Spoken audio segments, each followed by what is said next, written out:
respect, c'est pour le commandant Guy Philippe, faut nous balil. Et ministre Nader, faut nous balil. Toute équipe frein qui c'est force révolutionnaire d'entente nationale là, eh ben, faut que nous balil.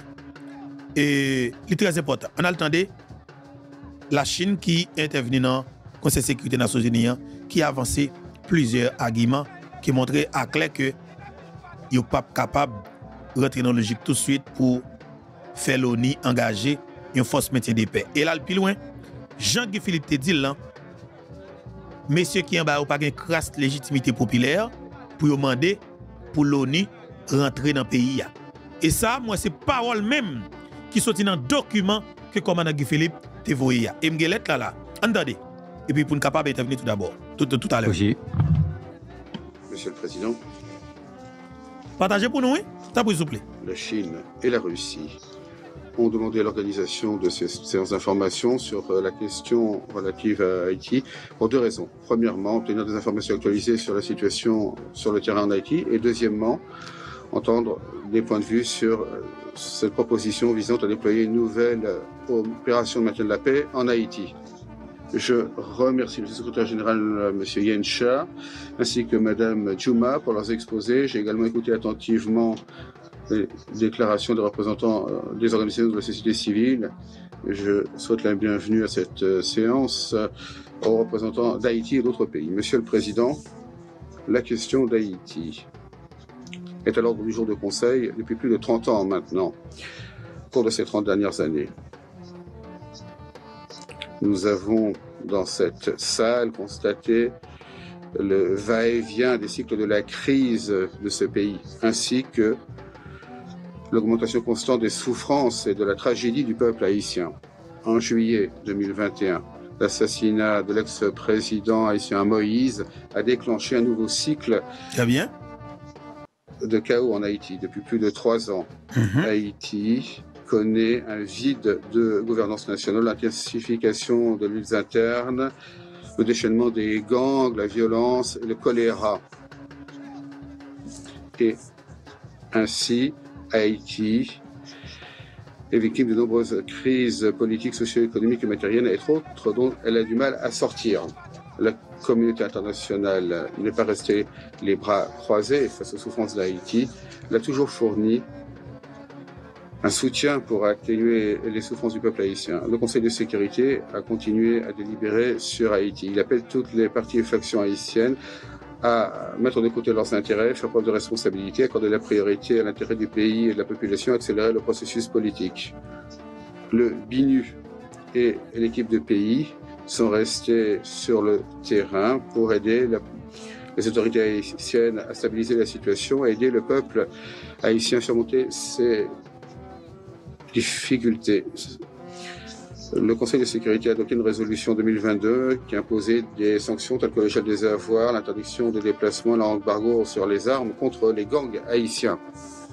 Pour aider Haïti à répondre aux plus graves défis sécuritaires, il y a un an, le Conseil de sécurité a adopté la résolution 2699 autorisant le déploiement de la MMAS en Haïti pour aider la police haïtienne à lutter contre les gangs. Il y a un mois, le Conseil a adopté à l'unanimité la résolution 2751 qui prolongeait d'1 an le mandat de la mission.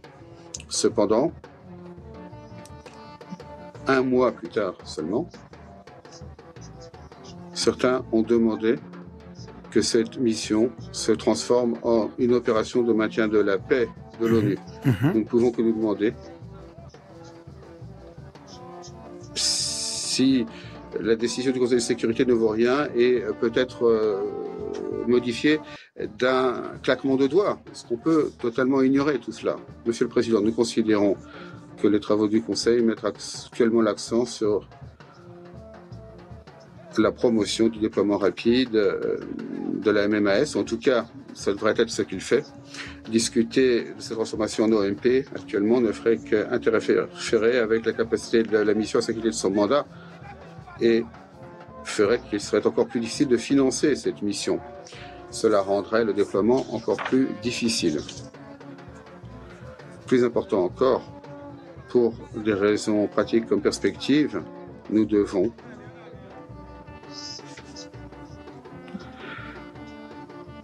être extrêmement prudent en matière de déploiement d'une OMP en Haïti. D'un point de vue pratique, le secrétaire général dit dans le nouvel agenda pour la paix que les OMP doivent être déployés pour appuyer un processus politique clairement défini. Le secrétaire général lui-même, à de nombreuses reprises, a souligné que le déploiement d'une OMP devrait dépendre du fait qu'il y ait une paix à maintenir. Il est clair qu'actuellement, que ce soit politiquement ou en matière de sécurité, Haïti ne réunit pas les conditions en matière de paix.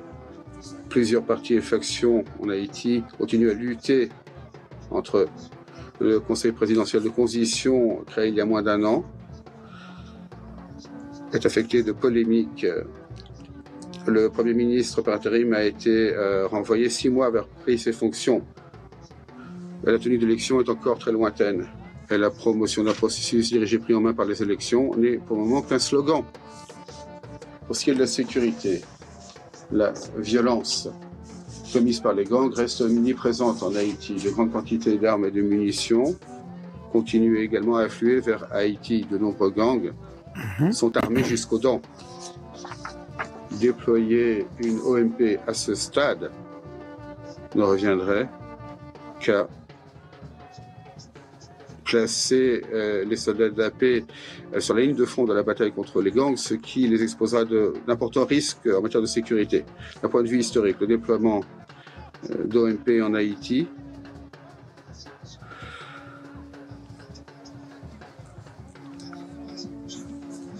ont connu des moments douloureux. En 1994, le Conseil de sécurité a voté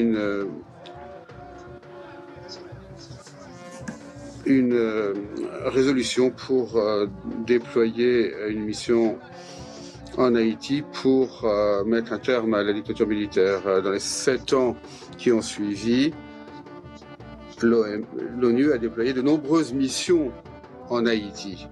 Et pourtant, la situation en Haïti ne s'est pas améliorée. En 2004, une fois de plus, à l'initiative des États-Unis, le Conseil a adopté une résolution autorisant une nouvelle force multinationale à Haïti pour appuyer la poursuite du processus politique et le maintien d'un environnement... Attendez, ça là, c'est exactement la vérité. Plusieurs interventions militaires. Là, ça c'est 2004, Aristide, demande Aristide. Là. OK? Et nous avons fait ça que est capable pour que pays prend comme si on a l'autre groupe militaire et pour entrer dans le pays. Ça a tout collé là. L'aile collé là, nous avons qualité des gars. Choléra, toute qualité bagaille. Enceinte et petit monde. Et violer petit garçon dans le pays. Pas de pièce côté que nous cal porter plainte. Nous pas toute qualité maladie. Pas de pièce côté que nous cal porter plainte. Mais ça, qui est-ce qui cache derrière ça yo? Vous devez comprendre et vous devez prendre temps pour prendre sang pour comprendre la vérité ça. C'est n'est qui dans le secteur privé yo qui peut. Parce que l'administration Biden n'a pas changé. Qu'on a courir de façon là pour rentrer casquette bleue dans le pays pour venir protéger le système pour yo. Parce que ça que vous avez là comme soi-disant et 300 combien Kenyans, ça va pas faire yap. Et nous avons senti que mobilisation pour déchouquer le système ça à travers la révolution, il va intensifier à partir du mois de décembre. Et bien après le grave, pour arriver février, maman petite mette commence à m'arriver. Et ça que m'a dit, il y a une possibilité en Haïti pour tout le monde vienne vivre bien, dans la sécurité, ou bien tout le monde périnette, parce que pas de monde capable d'accepter un clan, un petit groupe vagabond, qui est un peuple en otage, à détruire, à piller, et puis, petit clan, ça les même madame, les petites familles à l'étranger. Et les politiciens. Ça, tout Haïtien doit mettre tête ensemble pour nous finir avec elle. Et bien, Guy Philippe pose une action pour le bloquer. Casquette bleue, ça le ministère, pour le paramètre pied dans le pays. OK? Et bien, pour que nous-mêmes, comme peuple, nous prenions décision pour nous ranger le pays. Et je dis ça très bien. D'ailleurs, on a une bagaille toujours dit blanc, blanc, blanc. Qui est-ce qu'on est le premier blanc? Oligarque corrompu. En vérité, mon Dieu. Oligarque corrompu, il paye l'argent, il lobbyiste de tous côtés qui pour parler pour lui. Et bien, hier, Guy Philippe fout bloqué. En avancé. Vérité bloquée. Sécurisé. 3 mois plus tard, la force multinationale a été transformée en une opération de maintien de la paix de l'ONU. Lors des 15 ans qui ont suivi, l'ONU a déployé la MINUSTA, la Minute Juste, et aujourd'hui, il y a le BINU. Très bien. Pas gagné comme résultat. Jusqu'à aujourd'hui, le maintien de la paix à ONU a été présent pendant 30 ans pour un coût total de plus de 8 milliards de dollars. Selon certains chiffres, entre 2004 et ça, c'est représenté la Chine qui a parlé là. 75 États membres ont envoyé 110 000 soldats de la paix en Haïti, dont 188 ont été tués en faisant leur devoir en Haïti. En échange pour les investissements si importants pour un tel coût, qu'a obtenu la communauté internationale? Le chaos constant, le cycle des crises en Haïti et la résistance et les ressentiments du peuple haïtien face aux opérations de maintien de la paix de l'ONU. Monsieur le Président, la position de la Chine sur Haïti est claire et cohérente. Très bien. Constante. Le 22 février 2021, lors d'une réunion du Conseil sur Haïti, j'ai dit que les enseignements tirés au fil des années ont montré que lors d'une réunion du Conseil sur Haïti, j'ai dit que les enseignements tirés au fil des années ont montré que, à moins que toutes les factions politiques en Haïti assument aucun effort externe, donc une assistance extérieure, ne pourrait être utile. Et cette déclaration vaut toujours aujourd'hui. C'est pourquoi je la répète ici aujourd'hui. Permettez-moi également de souligner que, en dernier recours, il incombe au peuple haïtien lui-même de faire sortir Haïti de la crise. Aucune intervention extérieure ne peut régler les problèmes fondamentaux. Haïti doit le plus rapidement possible. Voilà, ça c'est clair. Ça c'est une intervention comme Mme Philippe Diou. Alors toujours fait dans la radio. C'est nous-mêmes en tant que peuple haïtien. La Chine dit nous que ça clair très bien. La Chine dit nous clairement, c'est nous-mêmes en tant que haïtiens qui pour résoudre le problème Haïti. Et messieurs, dames, pas peut-être nous mentir. Si nous pensons que c'est étranger qui viennent régulariser la question pour nous, mais comme si changer ça nous est là, non. Il va te mettre nous là-dedans. C'est nous qui faut mettre nous là-dedans. Et m'a dit nous aujourd'hui, tout haïtien, depuis c'est haïtien, quel que soit côté koye, côté volo, ou des gangs. Et depuis quoi que Haïti pas descendre plus bas que les gens dans l'état qu'elle trouve là, depuis nous quoi que nous devons gommer pour changer ça, en nous toutes nous mettre tête nous ensemble pour nous changer ça. Parce que nous sommes honte pour le monde entier. Nous venons faire mon honte. Nous l'aide. Et m'a dit nous ça honnêtement. Ou qu'à peut-être prendre plaisir à critiquer la Dominicanie. Même pas faire, ça fait pas faire. Parce que nous sommes pays. Nous collaborons avec eux. Nous pas vivons en face clos. Nous sommes menaces pour tout le monde. Nous avons un volume gang dans la politique qui a détruit le pays, qui a une crise politique, sans camper pendant presque 5 ans. Nous sommes menaces pour les gens, pour tout le monde. Ça veut dire que éliminer la classe politique, c'est une solution. OK? Qu'on a bail avec la région. Parce qu'on signal de paix qu'on a voyé tout. Mais nos opérations pour nous football calé avec les politiciens dans le pays d'Haïti, c'est un plus gros espoir qu'on a baillé le monde entier. C'est un plus gros. Et comme si je dit, et comme tu as dit ça, et c'est un plus gros résultat qu'on a baillé tête nous. Ou bien satisfaction qu'on a baillé tête nous dans la bataille qu'on a mené. Parce que je veux dire, si nous quittons les politiciens, on continue comme ça, moi garantis nous n'a perdu du pays. Parce que, imaginez-vous, pas ça n'a fait là, ils ferment Haïti net, comme si Haïti réduit avec 2-3 chambres hôtels qui dans Pétionville, et puis villa d'accueil. C'est ça qui est Haïti, hein? Et puis l'argent débloqué sans camper. C'est pas rien qu'à régler, n'est qu'à riche sous le pays. Et puis nous-mêmes comme peuple, nous camper n'a regardé comme Mme Guy Philippe, ancien sénateur de la République, chef révolution pour libération du pays d'Haïti. Dans tous les pays du monde, toute nation toujours dit, la voix du peuple, c'est la voix de Dieu. Pouvoir vient de Dieu. Ou gon pouvoir dans mon commandant. Après intervention, la Chine, que M. fait nous entendre là, la Chine claire sur ça, position de la Chine, sous le dossier Haïti, c'est Haïtien qui pour résoudre le problème Haïti. Et bien, je dis, on a dit comme ça que, nous lançons un message pour Wyclef Jean.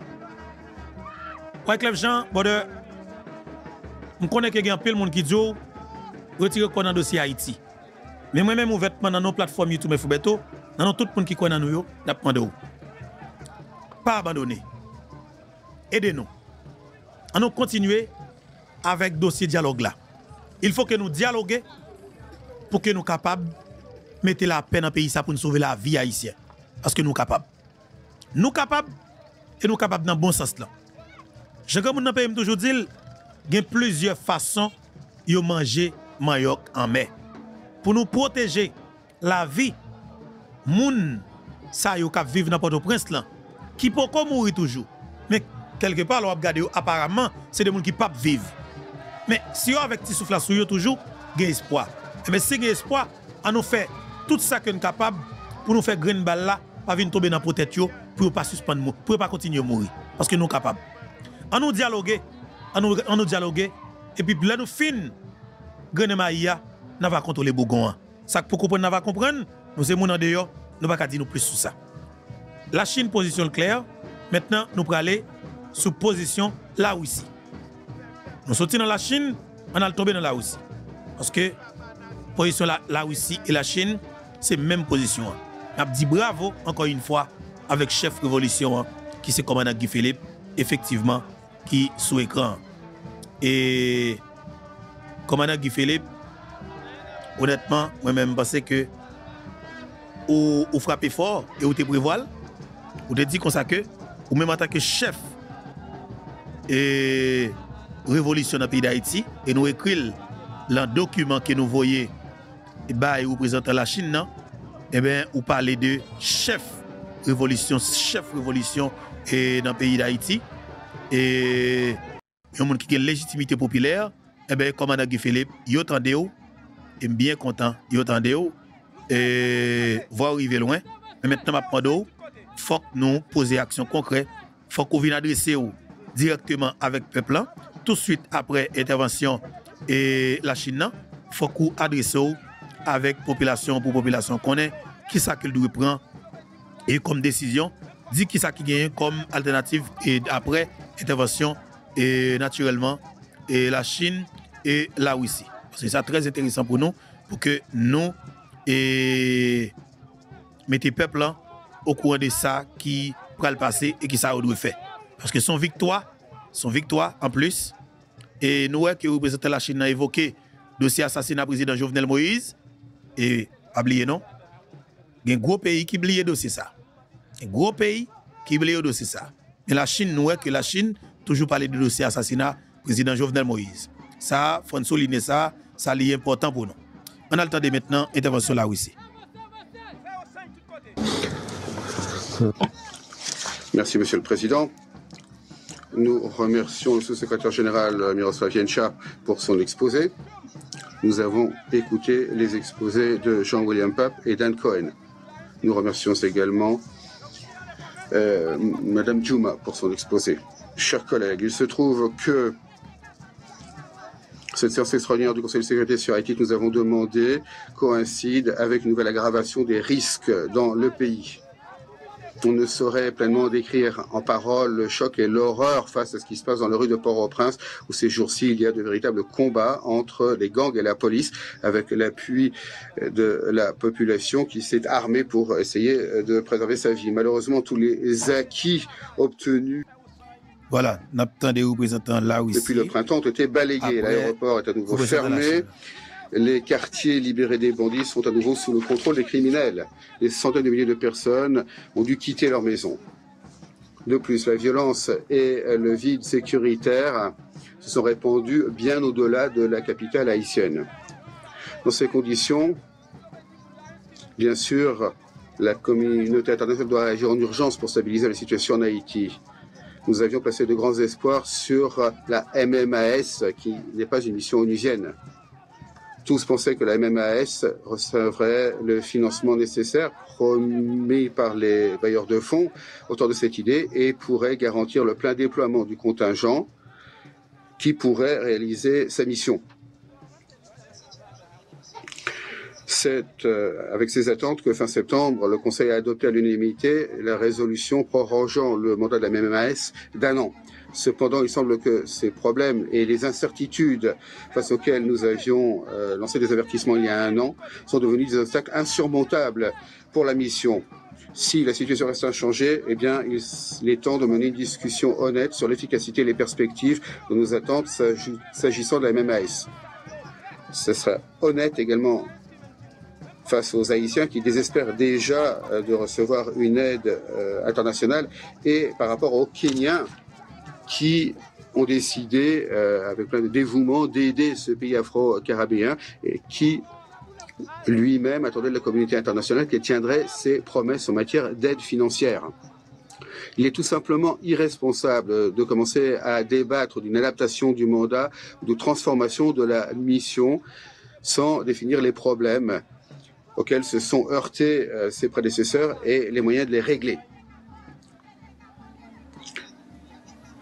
Ce que nous constatons, c'est que quelques semaines après l'adoption à l'unanimité de la résolution du Conseil de sécurité, les co-auteurs américains et équatoriens, donc co-porte-plume du dossier haïtien,